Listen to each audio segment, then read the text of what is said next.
I'm ready. Yep.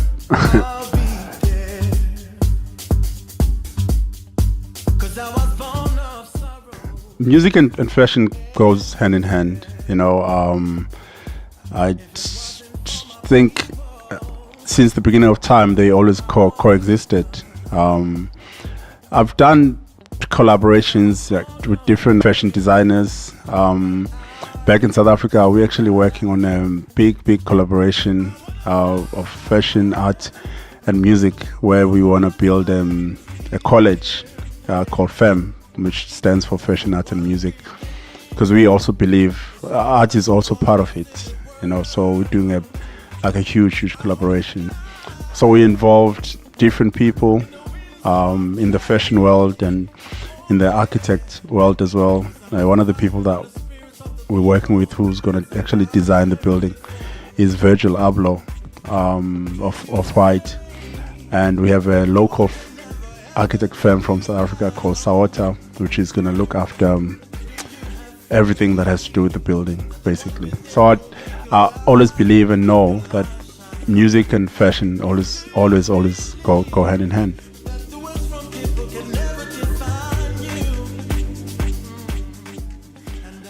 Social media is one of the strongest things today. I encourage everyone, even in different businesses and people I socialize and work with. It is a direct way to speak to your market. And I was very reserved. Just as a person. I tried Snapchat and failed dismally. I don't even know my password anymore, because I felt it was a little bit too personal, and I couldn't be that personal, but with Instagram it's easier, because I don't have to say anything. I can show people where I travel, I can show people what I do, I can I can share a lot of things, parts, some things are part of my life on a personal level, some are part of my work, some are just funny things. Like today I got a message from a guy who says, can you please donate some money? I want to build a church. And so I went to his profile, and he had posted like different cars that he wants to buy for himself. So I shared that, like, how can you say you want money to build a church when at the same time you're not selfless enough to take, sacrifice your love for your personal things, and it's something I shared, and I share such things. I share sometimes kind of messages that I get from the fans, and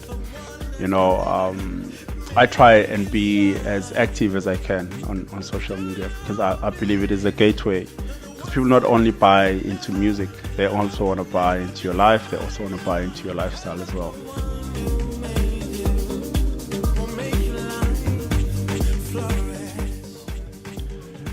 It's been the hardest thing to do. In the past year, I didn't have much time to make music. With owning a record company, from the beginning, I had always had a dream to own one, but I understood very well that I would not be able to run the record label. So from the beginning, someone has been running it. Amaru is the one who runs the label. It's always been him. He makes all the decisions. If he has to ask me anything, then I'm a call away. So I'm not really needed in the running of the record company, because I'm also an artist on the label. But it's been hard to balance making music and traveling, touring. But I'm changing that this year. I've started making music, and it feels amazing to make music again. It's just a matter of making sure I find time to do it. As hard as it is, as long as I need to want to, and this year I want to make music, so I'm definitely going to be making more music this year.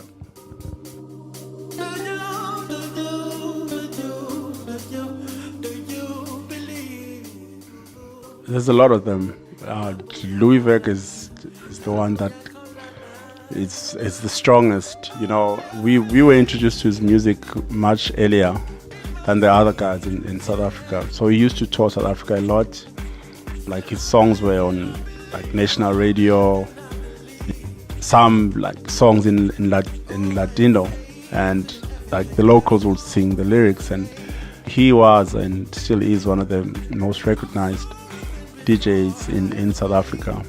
But there's more. There's Dennis Ferrer, who used to tour South Africa a lot, who in my opinion, is one of the best music producers of our time. Every time he releases something, I'm always the first one to jump and listen. I think as a producer, he's extremely underrated. There's Kerry Chandler, who also has been touring South Africa a lot. I see Seth Troxler, who recently, I played with him in last year at Ultra in South Africa. The other guys are the guys that I just met in the last 3-4 years, like Solomon, the Martinez. I met them a long time ago, but I started playing with them like 3-4 years ago. Terry Hunter, who I've known for quite some time actually. I was sending him a song last night. He sent me some music he's been working on. That's about it. There's also Richie Houghton, who I was doing some workshops in South Africa with about 2 years ago. We're doing some Bridges for Music workshops in South Africa, yes. Yeah. Is that Denzel Washington? Looks like...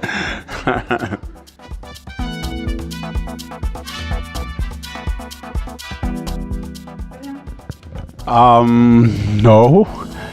I'm from South Africa, and I would like to think we're not very old with house music, but I'm definitely sure the guys that came before me, the DJs like Oskido, DJ Christos, DJ Vinny Da Vinci, they would have like more musical memories. I just know a couple of songs, but I wasn't in that era when I started playing.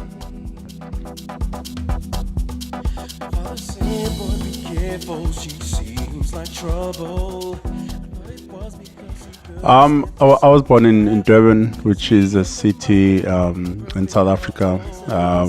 When I was 8, I moved to a smaller city, a smaller town called Umtata, where I was raised by my grandmother.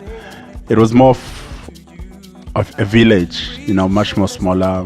Like I literally grew up milking cows. My grandmother had cows, and so I went from being a city boy to a village boy. But I learned so many good lessons very early in life about working hard and being responsible as a kid. I think that's where my love for music also developed, because I lived there until I did my high school. So all the years that I was there, I was involved in different musical things, like the choir. We had our own groups. I was in a gospel choir too. I did music in school, so I was always involved in music, growing up there. As a kid, I didn't have much difficulties in music because it was more of a hobby. It wasn't anything I wanted to do seriously at the time. Only later in the years, when I finished high school, then I went to the college to study music. And I think that's when one started to really try to make the dream come true, of being really, really involved in music. Yeah.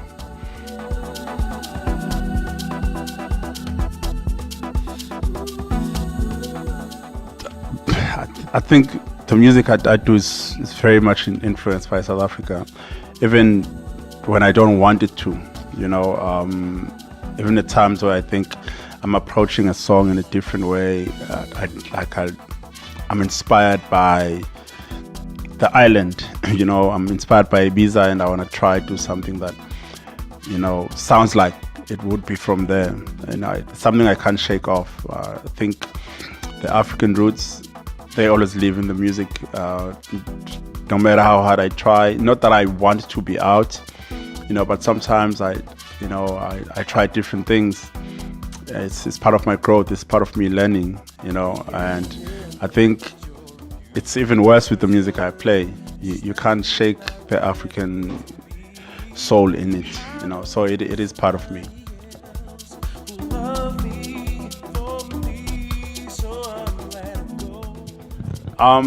Africa Rising was an idea that came, out of a conversation I had with a friend of mine who's on television.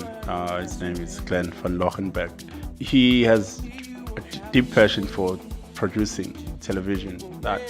He's also a DJ, but I have a deep passion for music, and I've always had an idea of using live orchestration, when performing.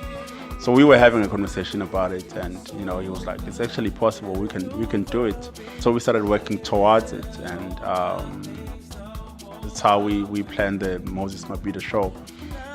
Very expensive exercise, but it was all worth it. We literally just we betted on ourselves.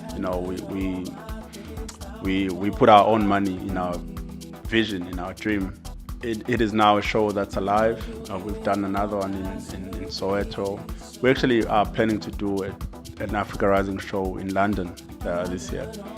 We believe it has a very bright future. It just needs to be positioned in the right way. It needs to be in where it's needed. Live music is quite important, even with electronic music. You just need to know where and how to present it. You don't have to do it everywhere, basically. Just create an environment, invite people that would understand, because almost everyone who goes clubbing, they go home too, and at home some of them love acoustic music alone, some of them love classical music alone, some of them love jazz, some of them love R&B, and so you're kind of like fusing all these things together, so you can't just literally take this kind of a show and plug it in a club. It needs to be in a different environment, and the people need to understand what you're trying to achieve as well. So when they come to the show, they know exactly what they're coming, to experience. So it is quite important, but it's not for everyone. It's not for every venue as well. You just need to know where you're putting the show together.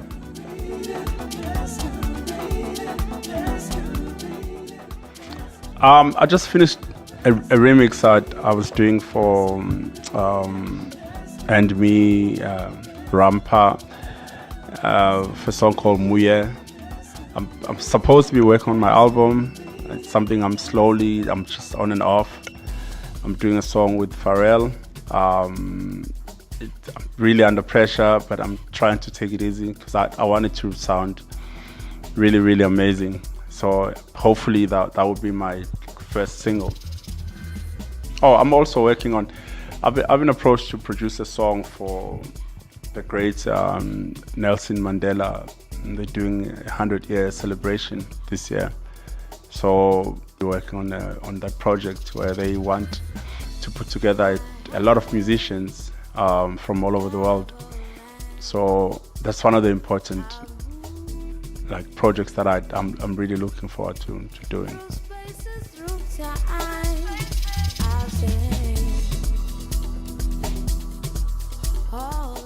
Technology is good. It's good for everyone. I've seen people complaining about a lot of things that are very unnecessary. I remember when there was a sync button and people were losing their minds, almost boycotting the equipment because of a sync button.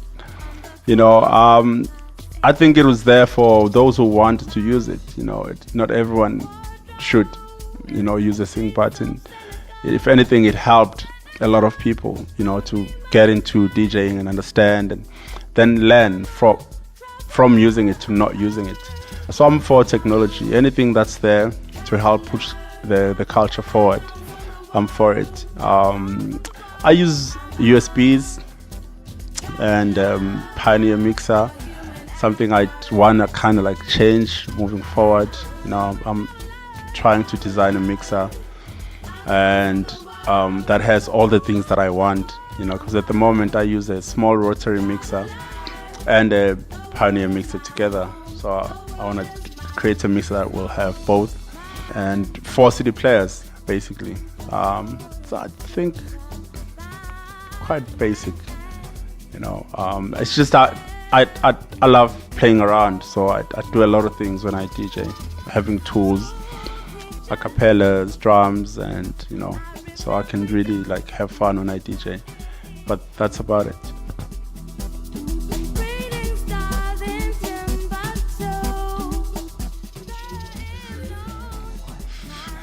In Johannesburg, because my family's there. Even now, I had been on the road for like 2 years, and I didn't have time to take it easy. And my plan was to stay at home, and everyone's asking, where are you going for a holiday? And I just wanted to be at home because I travel for work. Even when I travel for vacation, it feels like work.